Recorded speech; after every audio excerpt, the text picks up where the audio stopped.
وہاں پہ جو دوست گئے یا جو مقامی وہاں پہ موجود پہلے سے دوست تھے، انہوں نے جب سماجی ویب سائٹس پہ مختلف ویڈیوز اور فوٹیج شیئر کی، تو تب ہمیں اندازہ ہوا کہ یہ محض ہلکا پھلکا سیلاب نہیں تھا، بلکہ اس نے بہت بڑی تباہی مچائی ہے، خصوصاً بلوچستان، جنوبی پنجاب کے کچھ علاقوں اور سندھ کے علاقوں کو بڑی بری طرح ہٹ کیا ہے. ایون KPK کے بعض علاقے بہت بری طرح ہٹ ہوئے ہیں. اور اس طریقے سے مطلب یہ کلائمیٹ چینج جو پوری دنیا میں اس وقت چل رہا ہے، اس نے اتنا ڈسٹرب کیا ہے کہ پوری دنیا میں سب سے زیادہ کلائمیٹ چینج کا پہلا نشانہ جو ہے وہ پاکستان بنا ہے. تو آپ کہہ سکتے ہیں کہ پاکستان کا جو 60% رقبہ ہے وہ پانی میں ڈوب گیا. تو ظاہر ہے اس میں لوگ بھی متاثر ہوئے، ان کے کھیت متاثر ہوئے، ان کے جانور مطلب خود لوگ بے گھر ہو گئے، ان کے گھر جو ہے پانی میں بہہ گئے ہیں، جانی نقصان ہوا ہے. اور UN جو ٹائم دے رہا ہے اس کی بحالی کا وہ 5 سال ہے. تو ہم نے جب یہ دیکھا کہ بہت بری صورتحال ہے، تو ہم نے اپنی مدد آپ کے چند دوستوں نے، جیسے آپ سے بھی بات کی اور دوستوں سے بھی کی، ہم نے فوری بات کی اور ڈسٹرکٹ گورنمنٹ کے ساتھ مل کے ہم نے 2-4 کیمپس کیے ہیں فنڈ ریزنگ کے لیے. تو فوری طور پر جو بن پڑا، ہم نے ایک جو ٹرک ہے وہ لے کے گئے ہیں سب سے پہلے شکارپور میں، سندھ میں. لیکن جب ان وہاں میں آپ کے جو ساتھی احباب تھے وہ کون کون تھے؟ سب سے پہلے تو ان کے نام ان کا بھی ذکر عثمان شفیق صاحب ہیں جو پیس کیپر کے یہاں پہ سرپرست ہیں، چیئرمین ہیں. پھر نعمان علی ہاشم ہیں، پھر اس کے ساتھ ساتھ عثمان عبد القیوم ہیں، میاں فہد ہے، اور بہت سارے لوگ ہیں. کن کن نام لے. پھر انجم شہزاد صاحب ہیں یہاں سے 1122 کے انچارج آپریشن ریسکیو گجرانوالہ ہیں. تو ان کے ساتھ مل کے ہم نے شروع کیا. ہمارا یہ تھا کہ ہم ایک دفعہ جائیں گے، دے کے واپس آ جائیں گے، لیکن وہاں پہ جا کے صورتحال دیکھی کہ وہ لوگ جو عمومی حالات میں عام طور پر بھی غربت کا شکار تھے، ڈسٹرب تھے، اور سیلاب نے ان کے مسائل کو بوسٹ یعنی وہ اپ کیا. پہلے سے غریب تھے تو اوپر سے ایک اور جو آفت قیامت آئی، برپا ہاں جی، ہوئی. تو ان کو ایسا ڈسٹرب کیا کہ ہم نے دیکھا کہ لوگوں کے پاس کھانے نہیں ہیں. ہم نے سب سے بڑا جو زیادہ کام کیا، میڈیکل کے مسائل دیکھے. وہاں پہ سہولیات نہیں تھی، ہاسپٹل نہیں تھے، ڈاکٹرز نہیں تھے، میڈیسن نہیں تھی. تو سیلاب کے بعد ملیریا کی وبا جس طرح پھوٹی ہے، پھر ہم نے اس کو دیکھتے ہوئے فوری طور پر ہم نے سوچا ہے کہ راشن اور دیگر معاملات بھی چلتے رہیں گے، لیکن فوکس جو ہے میڈیکل کو کرنا چاہیے. ہم نے نصیر آباد ڈویژن جو بلوچستان کا ہے اس کا علاقہ ڈیرہ مراد جمالی کو اپنا بیس کیمپ بنایا، اور وہاں پہ ہم نے پورے پاکستان سے دوستوں سے اپیل کر کے ہم نے میڈیسن کلیکٹ کی ہے. اور پھر مختلف دوستوں کو انوائٹ کر کے ہم نے تقریباً 2 ماہ مسلسل میڈیکل کیمپنگ کی ہے نصیر آباد ڈویژن میں. اور 50,200 کے قریب ہم نے مریضوں کو جو ہے یہ اس میں ریلیف دی ہے میڈیکل کے حوالے سے. ملیریا بہت زیادہ، پھر نیوٹریشن کے مسائل اتنے زیادہ عمومی طور پر تھے. یہ نیوٹریشن کے مسائل تو ہم جب میدان میں نکلے ہیں لوگوں کے، ہمیں تب سامنے آئے ہیں.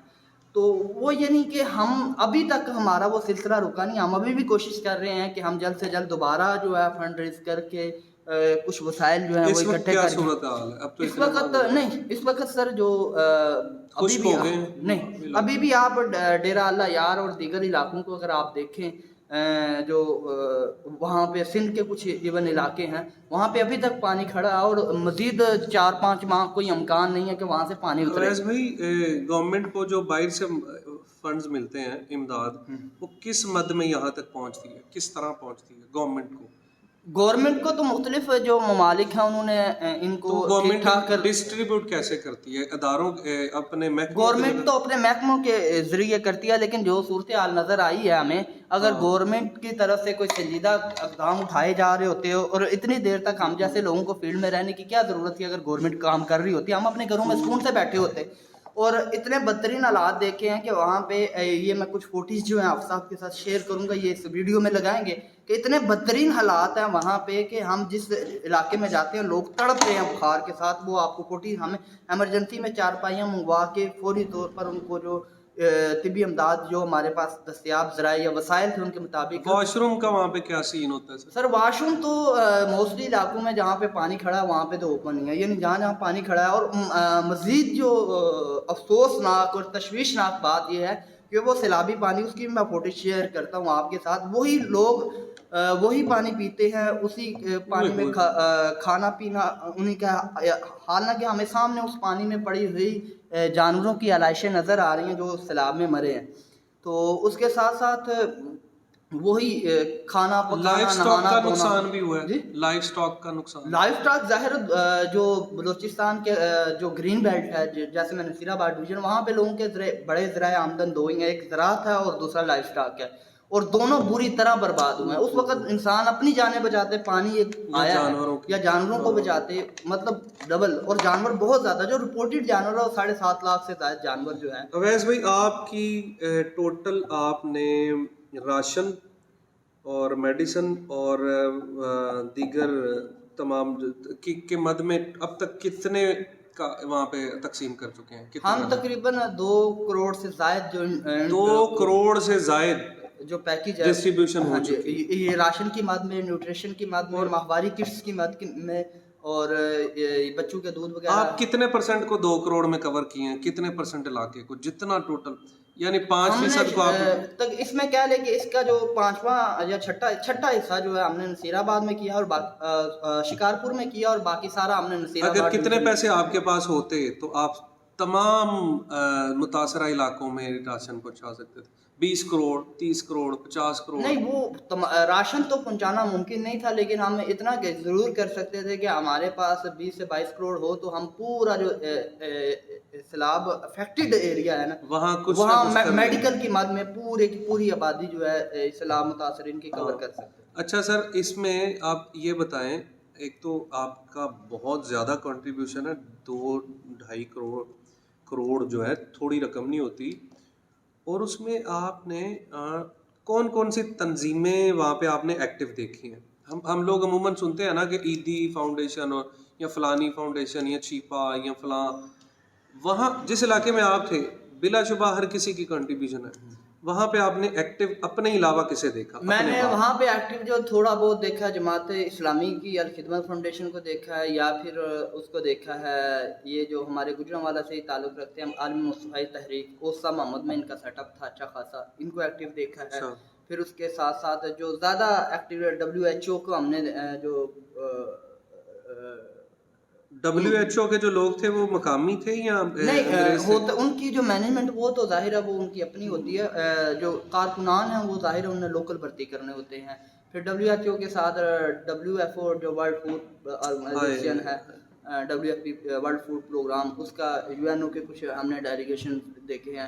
لیکن اگر کہا جائے کہ سرکاری طور پر اس سے ہٹ کے جو کمیونسٹ پارٹی آف چائنا ہے انہوں نے بھی بڑا رول پلے اب کر رہے ہیں. چائنا بھی کر رہا ہے, چائنا بھی بڑا تھا, اور بھی ممالک نے بڑا کیا, لیکن جو ہماری سرکار کی وساطت سے آ رہا ہے وہ آپ کو پتا ہے. جس طرح ہمارے وزیر اعظم صاحب کا ابھی وہ لندن میں انہوں نے روکا ہوا ہے وہ.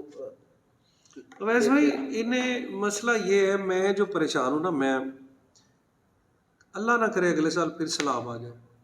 تو سر ایک ڈیزاسٹر سے ابھی تک لوگ نکلے نہیں ہیں, اور آئندہ 2-3 سال تک امید بھی نہیں ہے کہ وہ اس کو اوور کم کیا جا سکتا ہے. تو پھر سیلاب آیا تو پھر تو مزید تباہی ہوگی. ابھی بھی آپ وہاں پہ جائیں گے کہ اس بے سر و سامانی ہے کہ سڑکوں کے کنارے ابھی لوگ جہاں پہ پانی کھڑا ہے, ایک چارپائی نیچے رکھی ہوئی ہے اور دوسری چارپائی جو ہے ایسے اوپر کھڑی کر کے اس کے اوپر چادر ڈال کے وہ کہہ رہے ہیں, یعنی ابھی تک لوگوں کو پراپر ٹینٹ یا اس طرح کی چیز شیلٹر نہیں ہے کہ وہ اپنا سردی سے بچاؤ بھی کر سکے.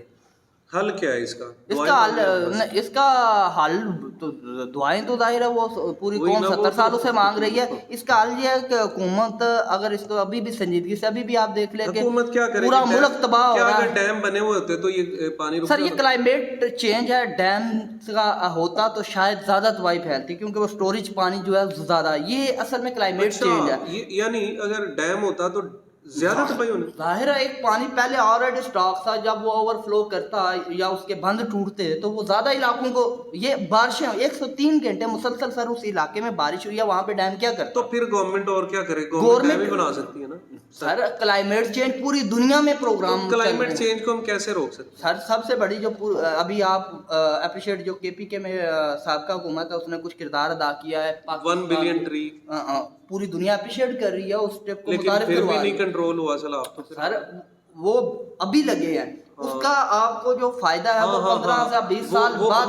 وہ ابھی تناور نہیں بنے ابھی وہ ماحول. اور اس پورے خطے میں جس کو میں کہہ رہا ہوں یہ جو زراعت والی زمین ہے بلوچستان کی. پل صفائی جو ہے یہ کہاں تک کردار بال ادا کرتی ہے؟ صفائی ظاہر ہے وہ کرتا ہے. وہاں پہ دیکھیں ایک 93 میں چائنیز کمپنیاں آئی تھی بلوچستان کے اندر, خصوصاً میں بلوچستان میں زیادہ کام کیا, اسی کے حوالے سے میں بات کروں گا. وہاں پہ ان کا پراپر جو ہے ایک نہری نظام انہوں نے ڈیولپ کیا ہے, اس میں نکاسی آب کا ایک پراپر. اب ہوا یہ ہے کہ جن جن زمینوں کی سے وہ گزرے ہیں وہ سیم نالے بنائے گئے ہیں جو, اچھا. اب جیسے ہی وہ پروجیکٹ ختم ہوا ہے تو اب وہ لوگوں نے دوبارہ ان کے اوپر وہ کیا کہتے ہیں چائنا کٹنگ کرتے ہوئے وہ جو نہریں ہیں یا وہ سیم نالے ہیں ان کے اوپر وہ دوبارہ بند کر کے رستے اس کے, یعنی جو پانی کے بہاؤ کے رستے تھے وہ لوگوں نے خود بند کر دی ہیں. یعنی ایک پراپر وے بنایا گیا تھا کہ پانی آتا ہے, بارش آتی ہے, یہ تو انڈرسٹوڈ ہے. تو وہ جب آئے گا تو اس کو نکاسی کا جو ذرائع ہیں ان کے آگے بند باندھے گئے ہیں. تو ایون دریائے سندھ میں بڑی حد تک انہوں نے چائنا کٹنگ کی ہوئی ہے, اور جب سیلاب آتا ہے تو وہ پھر وہ تو اپنی قدرتی گزرگاہوں کو نہیں چھوڑتا جو صدیوں سے سیلاب کی ایک گزرگاہ رہی ہے. یعنی اگر یہی سسٹم رہا تو وہ علاقے بھی زیر آب آئیں گے جہاں جو اب بچ گئے تھے. مطلب سنجیدگی سے اب سب سے پہلے تو آپ نے بل صفائی کا کہا, دوسرا وہ جو برساتی گزرگاہیں ہیں جو صدیوں سے ہے, حکومت کا سب سے بڑا فرض یہ ہے کہ لوگوں کو تباہی سے بچانے کے لیے ان گزرگاہوں کو صاف کروائے اور کلیئر کروائے تاکہ پانی کی جو نکاسی ہے اس کا پراپر انتظام ہو. ابھی مطلب ہمارے شہر میں اگر یہ نہری سسٹم جو تھوڑا بہت ہے اس کا اگر نہیں کیا جاتا, بڑے پیمانے پہ بارش ہوتی ہے, جس طرح میں نے کہا 103 گھنٹے, یہاں 50 گھنٹے کیا 20 گھنٹے بھی بارش ہوتی ہے تو آپ کا یہ شہر اوور فلو کر جائے گا. جس طرح ابھی آپ نے ریسنٹلی بارش میں دیکھا ہے, یہ ہمارے سامنے یہ شریف پورہ, زید کالونی اور دیگر ایسے جو علاقے ہیں وہ زیر آب آگے ہوئے تھے, لوگوں کے گھروں میں 6-6 7-7 فٹ پانی چلا گیا ہوا تھا. یہ ابھی ریسنٹلی یہ گوجرانوالہ میں ہوا ہے. تو ایسے ہی اگر بارش تھوڑی سی مزید تیز ہوتی ہے تو یہ چیز تو ڈسٹرب کرے گی. بارش کی وجہ سے مطلب جو نکاسی آپ کے رستے آپ کے کلیئر نہیں ہوں گے تو پانی گھروں میں جائے گا, لوگوں کے گھر گرائے گا, لوگوں کو ڈسٹرب کرے گا.